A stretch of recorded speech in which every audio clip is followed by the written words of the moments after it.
नमस्कार मैत्रिणींनो, आज आपल्याला बनवायची शेवग्याची भाजी.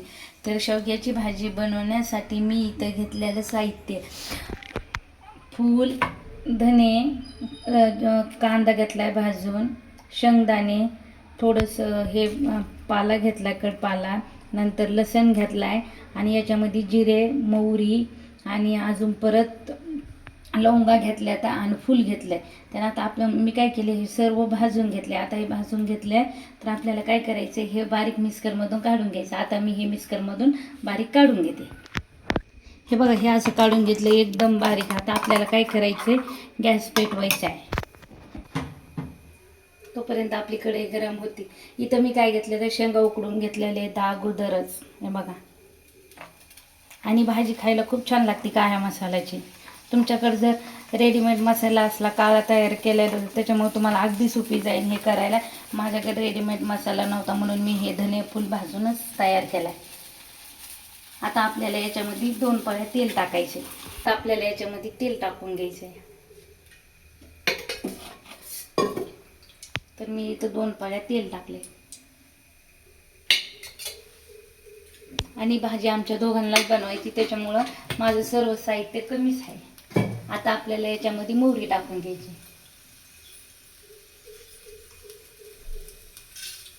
मोहरी छान तडतडी वाजेपर्यंत तशीच आपल्याला तेलामध्ये ठेवायची.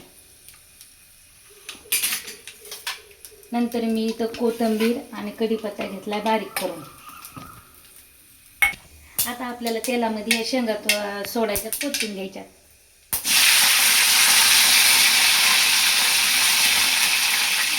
आणि गॅस कमी करून घ्यायचं, म्हणजे आपल्या अंगावर मोहरी येणार नाही करता जास्त.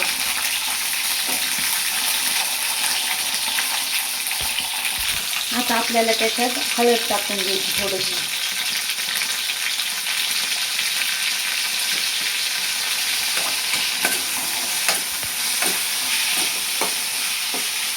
आणि नंतर आपल्याला एका साईडला असं शेंगा करायच्या आणि त्याच्यामध्ये मिरची पावडर आणि कांदा लसूण मसाला टाकायचा. कारण की माझ्याकडे वाळलेल्या मिरच्या नव्हत्या. तुम्ही इथं 1 चमचा मिरची पावडर टाकली. नंतर कांदा लसूण मसाला, 2 चमचे कांदा लसूण मसाला टाकला. आणि परत आपल्याला असं सर्व मिक्स करून घ्यायचं.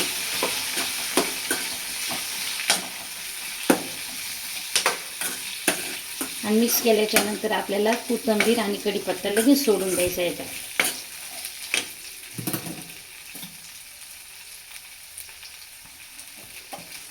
आणि सर्व असं परत एकदा मिक्स करून घ्यायचं.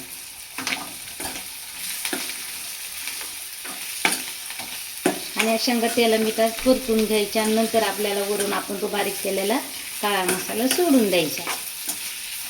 आता इथं मी सर्व हे काळा मसाला सोडून देते.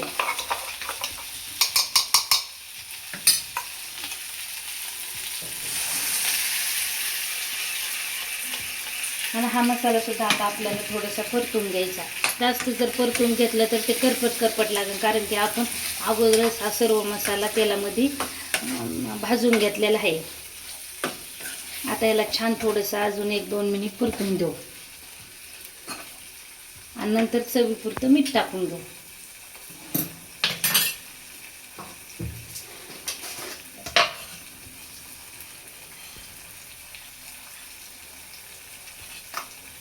आणि हे सगळं आपल्याला मिक्स करून घ्यायचे आता.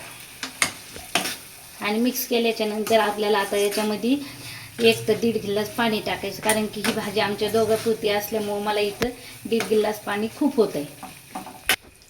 बघा किती छान मस्त अशी याला तरी आलेली आहे. आता आपण याच्यात पाणी सोडून देऊ. तर मी काय केले, हे आपण मसाला काढला होता ना कुकरमध्ये, तर हे बारीक करून घेऊ. आता मी इथं भाजीमध्ये पाणी टाकून घेतलेलं आहे. आता आपल्याला काय करायचं, ही गॅस कमी करून थोडीशी ही 5 मिनिट आपल्याला भाजी शिजून द्यायची. आणि याच्यावर झाकण मांडायचं आणि आपल्याला 2 मिनिट असंच ठेवायचा गॅस कमी करून. आता इथं आपली भाजी शिजून झालेली. आता आपल्याला गॅस बंद करून ही भाजी आपल्याला खाली काढून घ्यायची एका पातेल्यामध्ये. आता मी इथं भाजी खाली घेते. तर मस्त एकदम छान आपली भाजी बनवून तयार झालेली आणि ही भाजी अगदी सोपी आणि साधी आहे बनवायला सुद्धा आणि मस्त असं झणझणीत आपली भाजी तयार झालेली. तर असेच नवनवीन व्हिडिओ पाहण्यासाठी आपल्या चॅनलला लाईक शेअर आणि सबस्क्राईब करायला विसरू नका आणि ही रेसिपी कशी वाटली ही मला कमेंटमध्ये नक्की कळवा. धन्यवाद.